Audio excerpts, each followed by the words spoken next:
Hello students, स्वागत है आप सभी का मेरे यूट्यूब चैनल में। तो आज हम देखने वाले हैं प्राग ऐतिहासिक काल का जो है पार्ट 1 देखने वाले हैं, जो 20 MCQs क्वेश्चन का रहेगा। इसमें क्या है ना, को CG व्यापम, CGPSC एवं जितने भी छत्तीसगढ़ से रिलेटेड सरकारी जो भर्ती परीक्षाएं होती हैं उन सभी का जो इम्पोर्टेंट क्वेश्चन है आपको देखने को मिलेंगे। तो यदि आप हमारे चैनल में पहली बार आए हैं तो चैनल को सब्सक्राइब और वीडियो को लाइक शेयर ज़रूर कीजिएगा।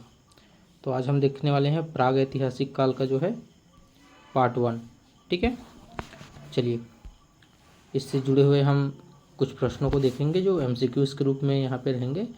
तो पहला प्रश्न कहता है, छत्तीसगढ़ में प्राग ऐतिहासिक शैल चित्रों की खोज सर्वप्रथम किस स्थान में हुई है। तो दोस्तों आपके सामने कुछ ऑप्शंस हैं यहाँ पे, सिरपुर, मल्हार, सिंघनपुर, राजिम। तो आपका जो सही उत्तर है वो है सिंघनपुर। अगला प्रश्न देखते हैं, सिंघनपुर किस जिले में स्थित है। तो आप लोग जानते होंगे सिंघनपुर के बारे में, ये जो है हमारे रायगढ़ जिले में स्थित है। ठीक है, अगले प्रश्न की ओर चलते हैं। यह है आपका जो है तीसरा प्रश्न, जो कि पहाड़ से रिलेटेड है। आप जानते होंगे नाम, ये जो कबरा पहाड़ है वो किस जिले में स्थित है। ठीक है, तो अभी हमने ऊपर देखा जो कि ये है रायगढ़ जिले में ही स्थित है। ठीक है, तो हम अपने अगले प्रश्न की ओर चलते हैं।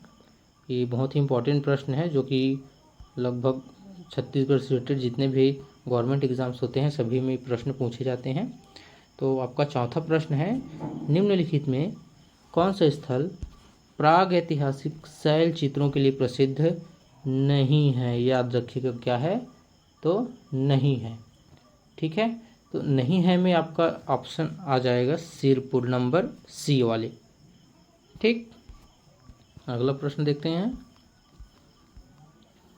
अगला प्रश्न है आपका, सिंघनपुर शैल चित्रों की खोज किसने की थी। तो सिंघनपुर शैल चित्रों की जो खोज है वो किसने की थी, तो C.W. एंडरसन ने की थी। ठीक है, किसने की थी, C.W. एंडरसन। ठीक, अब प्रश्न 6 पे हम चलते हैं। प्रश्न 6 कहता है, कबरा पहाड़ मुख्य रूप से किसके लिए प्रसिद्ध है ना, किसके लिए प्रसिद्ध है। तो ये जो है आपके शैल चित्रों के लिए प्रसिद्ध है। ठीक है, क्वेश्चन नंबर 7 की ओर चलते हैं।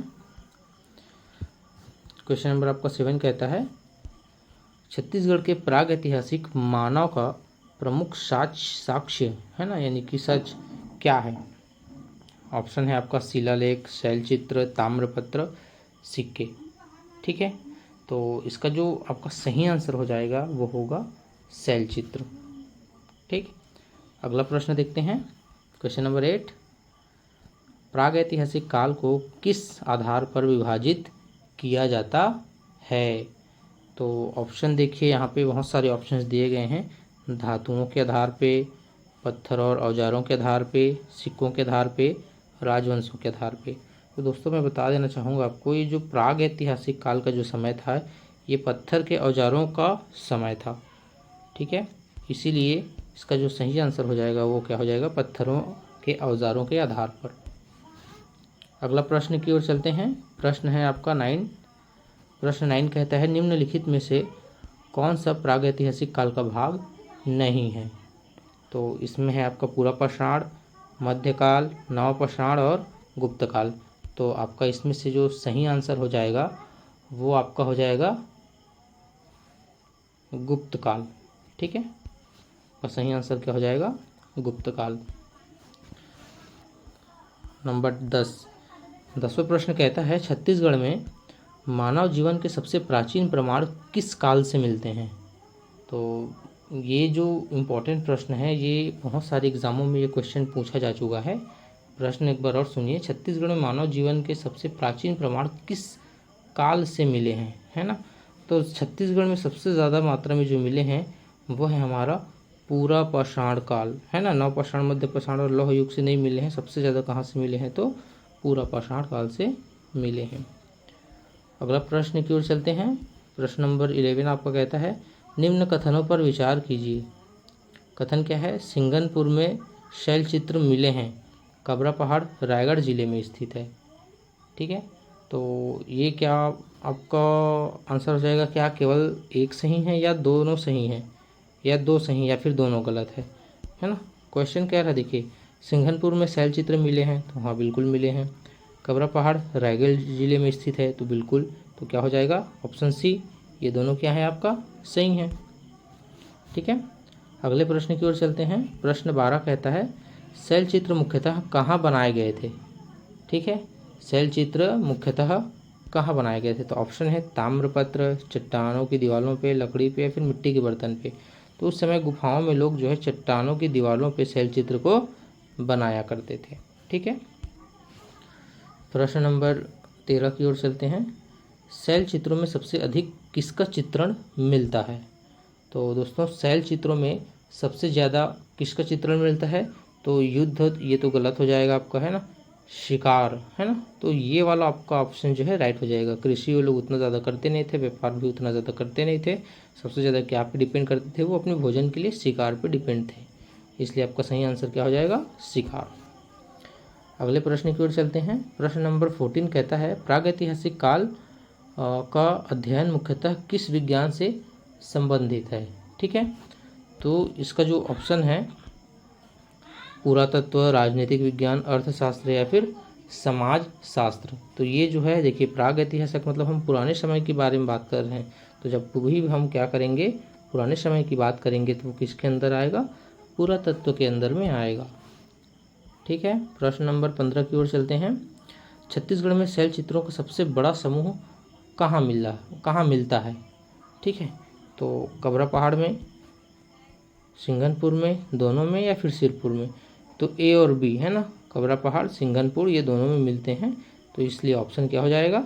सी इसका सही आंसर हो जाएगा। ठीक है, 16 नंबर पे चलते हैं। 15 के बाद 16, ये क्या कहता है? प्रागैतिहासिक मानव आग उपयोग मुख्यतः किस लिए करते थे? तो देखो, उस समय में जो लोग हैं वो आग का जो है किस लिए यूज़ करते थे? तो अभी की जनरेशन में हम अभी क्या करते हैं, जैसे कि भोजन को पकाने के लिए, है ना, सुरक्षा के लिए हम अभी यूज़ नहीं करते। लेकिन जंगल में जो लोग रहते हैं वो सुरक्षा के लिए तो यूज़ करेंगे ही, है ना, लाइट के लिए यूज़ करेंगे। तो इसका सही आंसर क्या हो जाएगा आपका? आंसर डी, इन सभी के लिए क्या करते थे? ये यूज़ करते थे। अगला प्रश्न चलते हैं। प्रश्न नंबर 17 कहता है निम्न में से कौन सा युग प्रागैतिहासिक काल में नहीं आता है? याद रखना, जहाँ भी नहीं आता है उसको थोड़ा ध्यान से आप देखेंगे। ठीक है, नहीं आता है ना, तो पूरा पाषाण है, मध्य पाषाण है, नवा पाषाण है, या फिर आपका मौर्य काल। तो इसमें क्या आएगा देखिए, पाषाण से रिलेटेड प्रागैतिहासिक काल में ये तीनों आ जाते हैं। कौन नहीं आता? तो सिर्फ मौर्य काल आपका नहीं आता। ठीक, तो आपका जो सही आंसर हो जाएगा वो क्या हो जाएगा? मौर्य काल। अगला चलते हैं। प्रश्न नंबर 18 प्रागैतिहासिक काल में लेखन कला कैसी थी? विकसित हो चुकी थी, विकसित नहीं हुई थी, या फिर शैल केवल भारत में थी, या फिर केवल चीन में थी? ठीक है, तो देखो इस समय जो है क्या थी? विकसित नहीं हुई थी। क्या की प्रक्रिया? लेखन की प्रक्रिया। प्रागैतिहासिक काल में लेखन की प्रक्रिया नहीं थी। यहाँ पे क्या प्रक्रिया चलती थी? तो शैल चित्र चलता था। क्या चलता था? शैल चित्र। ठीक है, तो विकसित नहीं हुई थी, आपका सही आंसर हो जाएगा। अगला प्रश्न की ओर चलते हैं। प्रश्न नंबर 19 कहता है छत्तीसगढ़ के प्रागैतिहासिक स्थलों में किस प्रकार के औजार प्राप्त हुए हैं? तो देखो उस समय सिंपल सी बात है ना, पाषाणिक काल चल रहा था, तो जाहिर सी बात है पत्थर के मिलेंगे, है ना, लोहे तांबे तो ये सब उससे बाद में मिले। उस समय क्या था? प्रागैतिहासिक काल में पत्थरों का युग था, तो पत्थर के जो औजार हैं वो हमें प्राप्त हुए। उसके बाद यह है आपका 20वां नंबर का प्रश्न, जो कि आज का हमारे इस सेशन का लास्ट प्रश्न है। हम इसके बाद अगला पार्ट 2 देखेंगे, जो क्वेश्चन इसी से रिलेटेड होंगे। यदि आप हमारे चैनल पे पहली बार आए हैं तो हमारे चैनल को सब्सक्राइब कीजिए और वीडियो को लाइक कीजिए। चलिए इस प्रश्न के बारे में देखते हैं। प्रश्न क्या कहता है, सीजी व्यापम में प्रागैतिहासिक काल के सबसे अधिक प्रश्न किस विषय से पूछे जाते हैं। इम्पोर्टेंट प्रश्न है ना, कौन से विषय से पूछे जाते हैं, तो सिंघनपुर से, कबड़ा पहाड़ से, शैल चित्र से, या फिर सभी से। तो सीजी व्यापम में सबसे ज़्यादा मात्रा में इन तीनों से प्रश्न पूछे जाते हैं। ठीक है, तो ये हो गया हमारा आज का सेशन। उम्मीद करता हूँ आपको ये सारा का सारा क्वेश्चन जो है समझ में आया होगा। यदि याद नहीं होता है तो वीडियो को दोबारा देखिएगा, और मिलते हैं अगले पार्ट में। तब तक के लिए जय हिंद।